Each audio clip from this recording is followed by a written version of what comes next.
ಎಲ್ರಿಗೂ ನಮಸ್ಕಾರ. Welcome to Shami's house. ನಿಮಗೆ ರೊಟ್ಟಿ ಸಾಫ್ಟಾಗಿ ಬರಬೇಕಾ? 4 ಟ್ರಿಕ್ಸ್ ಹೇಳ್ಕೊಡ್ತೀನಿ ಬನ್ನಿ.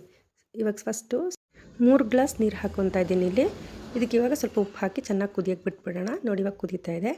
ಈಗ ಫಸ್ಟ್ ಟ್ರಿಕ್ ಬಂದು ಅಕ್ಕಿ ಪುಡಿ ನಾವು ಹಾಕುವಾಗ ನೋಡ್ಕೊಂಡು ಹಾಕಬೇಕು, ಗಟ್ಟಿ ಆಗಬಾರ್ದು. ಹಿಟ್ಟು ಗಟ್ಟಿ ಆಗಿಬಿಟ್ರೆ ರೊಟ್ಟಿ ಚೆನ್ನಾಗಿ ಬರಲ್ಲ.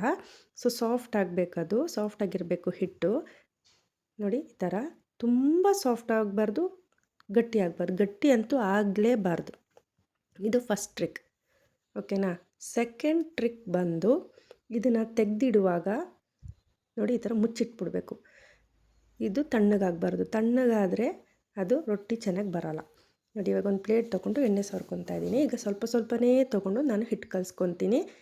ಅದಕ್ಕೆ ಅದನ್ನು ಮುಚ್ಚಿಡಬೇಕು ಅಂತ ಹೇಳಿದ್ದು, ಇಲ್ಲಾಂದರೆ ತಣ್ಣಗಾಗ್ಬಿಡುತ್ತೆ, ರೊಟ್ಟಿ ಚೆನ್ನಾಗಿ ಬರೋಲ್ಲ. ನೋಡಿ ಈಗ ಇದನ್ನು ಚೆನ್ನಾಗಿ ಕಲಿಸ್ಬೇಕು. ಚೆನ್ನಾಗಿ ಕಲಿಸಿದ್ಮೇಲೆ ನೋಡಿ ಈ ಥರ ಆಗುತ್ತೆ ಅದು. ಈಗ ಚಿಕ್ಕ ಚಿಕ್ಕದಾಗಿ ಬೋಲ್ಸ್ ಮಾಡ್ಕೊಳ್ಳೋಣ. ಓಕೆ ನೋಡಿ ಈ ಥರ ಚಿಕ್ಕ ಚಿಕ್ಕದಾಗಿ ಮಾಡ್ಕೊಳ್ಳಿ. ದಪ್ಪ ಆಗಬಾರ್ದು, ದಪ್ಪ ಆದರೆ ಚೆನ್ನಾಗಿ ಬರೋಲ್ಲ. ಓಕೆ ನೋಡಿ ಇವಾಗೆಲ್ಲ ರೆಡಿಯಾಗಿದೆ. ಇವಾಗ ನಾವು ಒತ್ಕೊಳ್ಳೋಣ. ಈಗ ಥರ್ಡ್ ಟ್ರಿಕ್ ಅದೇನೆಂದರೆ ನೋಡಿ, ನಾವು ಒತ್ಕೊಳ್ಳುವಾಗ ನೈಸಾಗಿ ನೋಡಿ ಈ ಥರ ಒತ್ಕೋಬೇಕು. ನೋಡಿ ನನ್ನ ಬೆರಳು ಸಮೇತ ಕಾಣುತ್ತೆ ನೋಡಿ ಅಡಿಯಲ್ಲಿ. ಇವಾಗ ನೋಡಿ ನನ್ನ ಬೆರಳು ಸಮೇತ ಕಾಣ್ತಿದೆ. ಇದು ಥರ್ಡ್ ಟ್ರಿಕ್.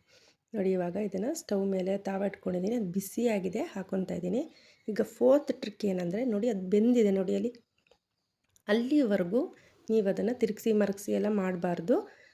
ಅದು ಬೆಂದ ಮೇಲೆ ಈ ಥರ ತಿರುಗಿಸಿ ಹಾಕ್ಕೊಂಡ್ರೆ, ಒಂದೇ ಸಲ ತಿರುಗಿಸಿ ಹಾಕ್ಕೊಂಡ್ರೆ ಸಾಕು. ನೋಡಿ ಎಷ್ಟು ಚೆನ್ನಾಗಿ ಉಬ್ತಾ ಇದೆ ನೋಡಿ. ಅದನ್ನು ತೆಕ್ಕೊಬಿಡೋಣ. ಉಬ್ಬಿದ ತಕ್ಷಣ ತೊಗೊಂಬಿಡ್ಬೇಕು. ನೋಡಿ ಇವಾಗ ಆಗಿದೆ ನೋಡಿ, ಎಷ್ಟು ಚೆನ್ನಾಗಿ ಬಂದಿದೆ ನೋಡಿ. ಓಪನ್ ಮಾಡಿ ತೋರಿಸ್ತೀನಿ ಇವಾಗ ಎಷ್ಟು ಚೆನ್ನಾಗಿ ಬಂದಿದೆ ಅಂತ. ನೋಡಿ ಒಳಗಡೆ ಎಲ್ಲ ಎಷ್ಟು ಚೆನ್ನಾಗಿ ಬಂದಿದೆ ನೋಡಿ. ಬೆಳಿಗ್ಗೆ ಮಾಡಿ ಸಾಯಂಕಾಲದವರೆಗೂ ಇಟ್ಟರು ಏನೂ ಆಗೋಲ್ಲ, ಸಾಫ್ಟಾಗೇ ಇರುತ್ತೆ. ಎಲ್ಲರೂ ಮನೇಲಿ ಟ್ರೈ ಮಾಡಿ, ಕಾಮೆಂಟ್ ಮಾಡಿ. Thank you.